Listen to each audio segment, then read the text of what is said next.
Bismillahirrahmanirrahim। میں ہوں آپ کا میزبان عمر فاروق اور آپ دیکھ رہے ہیں ہمارا یوٹیوب چینل۔ اور آج جو ہمارے معزز مہمان ہیں وہ ہیں مولانا اعجاز غزنوی صاحب۔ میں انہیں خوش آمدید کہتا ہوں۔ السلام علیکم۔ وعلیکم السلام ورحمۃ اللہ وبرکاتہ۔ آج ہماری جس موضوع پہ گفتگو ہوگی وہ ہے اپریل فول۔ اپریل فول ایک ایسی برائی ہے کہ جو مغرب سے شروع ہوئی اور آج مسلمان بھی اس میں ملوث ہیں، اور اس کو گناہ کو کر کے بھی اس کو جو ہے نا وہ برا نہیں سمجھا جاتا۔ اس حوالے سے ہی آج ہماری گفتگو ہوگی اور ہم سوالات کریں گے مولانا اعجاز غزنوی صاحب سے۔ آئیے چلتے ہیں مولانا اعجاز صاحب کے پاس۔ مولانا اعجاز صاحب یہ بتائیے گا کہ یہ جو اپریل فول ہے یہ کیسے شروع ہوا اور کہاں سے شروع ہوا؟ بسم اللہ الرحمن الرحیم۔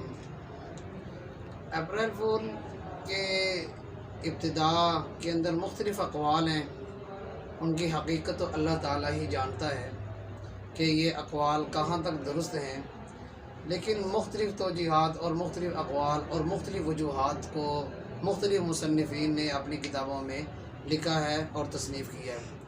کسی نے یہ لکھ دیا ہے کہ چونکہ پہلے جو ابتدا ہوتی تھی کسی بھی سال کی وہ 1 اپریل سے تھی، تقریباً 17 صدی سے پہلے 1 اپریل کو ابتدا ہوتی تھی۔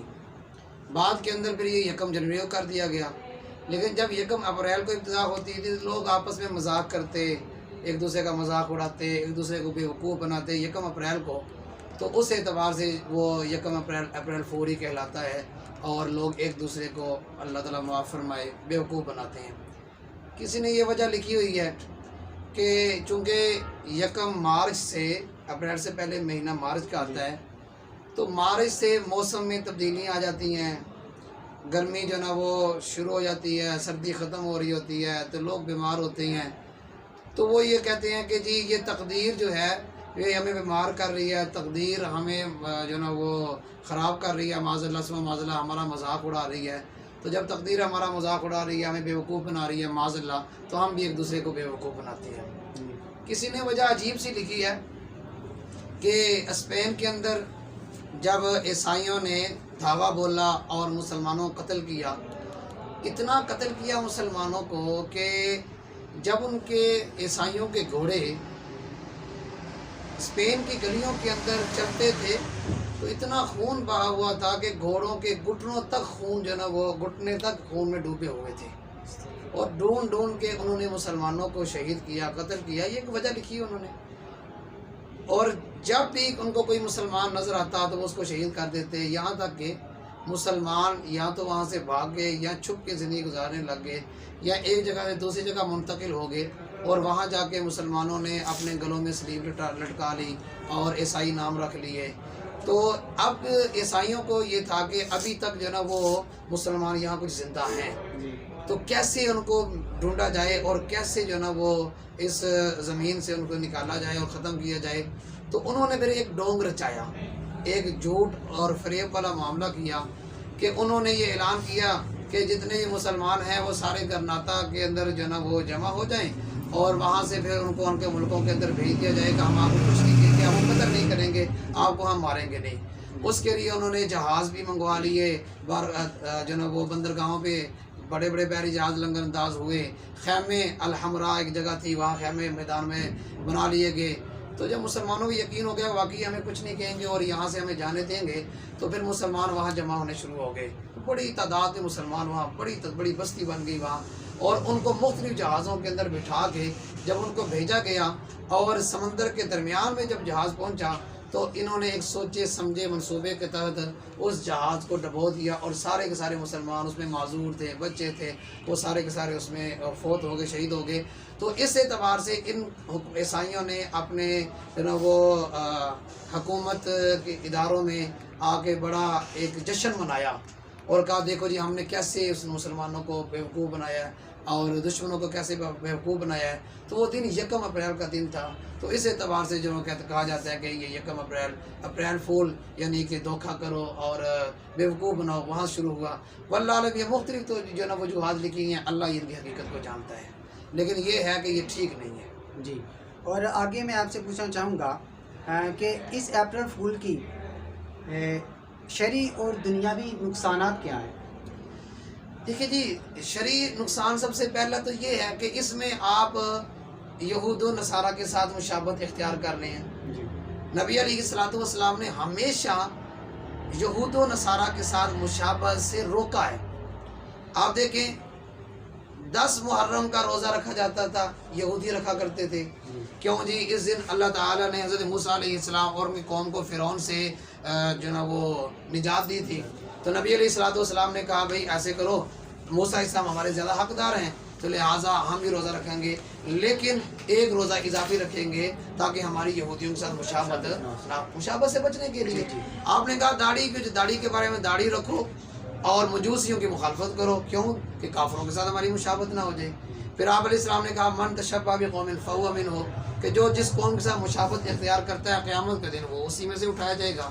تو اس کا مطلب یہ ہے کہ ہماری مشابہت اب تو بہت زیادہ مشابہت ہو گیا، ہمارے لباس، ہمارے چہرے، ہمارے رہن سہن سارا ہی یہود و نصارہ کی طرح ہو گیا ہے۔ تو اس کے اندر یہ بات بھی آ جائے گی کہ اگر اپریل فول اور یہ جو مذاق اڑایا جاتا ہے تو اس کے اندر ہم یہود و نصارہ کے ساتھ مشابہت اختیار کر رہے ہیں، اور جن کے ساتھ ہم مشابہت اختیار کر رہے ہیں کل قیامت کے دن ہمارا حشر بھی انہی کے ساتھ ہوگا۔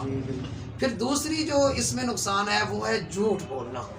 نبی علیہ الصلوۃ والسلام نے فرمایا الصدق ینجی والکذب یہلک، سچائی اگرچہ بندے کو نظر آ رہا ہے میں سچ بولوں گا مجھے نقصان ہوگا، لیکن آقا علیہ السلام کہہ رہے ہیں سچائی بندے کو پار لگاتی ہے، اور میرے آقا نے فرمایا جھوٹ بندے کو تباہ کرتے ہیں۔ اور جب میرے آقا علیہ السلام نے فرما دیا کہ جھوٹ بندے کو تباہ کرتا ہے تو اس میں کوئی دو رائے نہیں ہے، آپ نے جیسا فرمایا ویسے ہی ہوگا۔ اور بعض اوقات تو اپریل فول میں جھوٹی قسمیں اٹھا کے دوسروں کو یقین دلانے کے لیے جھوٹ بولا جاتا ہے۔ اور نبی علیہ الصلوۃ والسلام نے فرمایا کہ کسی ایک شہر کو پورے کے پورے شہر کو تباہ کرنے کے لیے ایک جھوٹی قسم ہی کافی ہے۔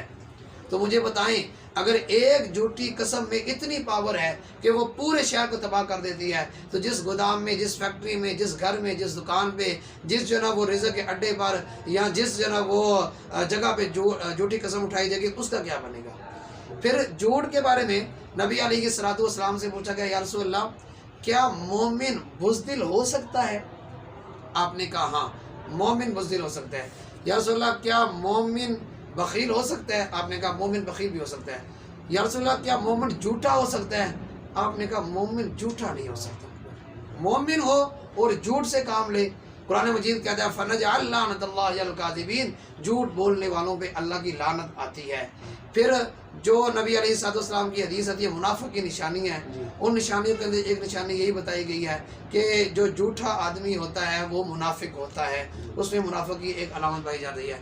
پھر ایک دفعہ نبی علیہ الصلوۃ والسلام نے فرمایا کہ جو مجھے یہ ضمانت دے دے کہ وہ جھوٹ نہیں بولے گا، جھوٹ کی مجھے ضمانت دے دے، میں آمنہ کا لال محمد رسول اللہ صلی اللہ علیہ وسلم اس کو جنت کے درمیان میں ایک بہت بڑے محل کی ضمانت دیتا ہوں۔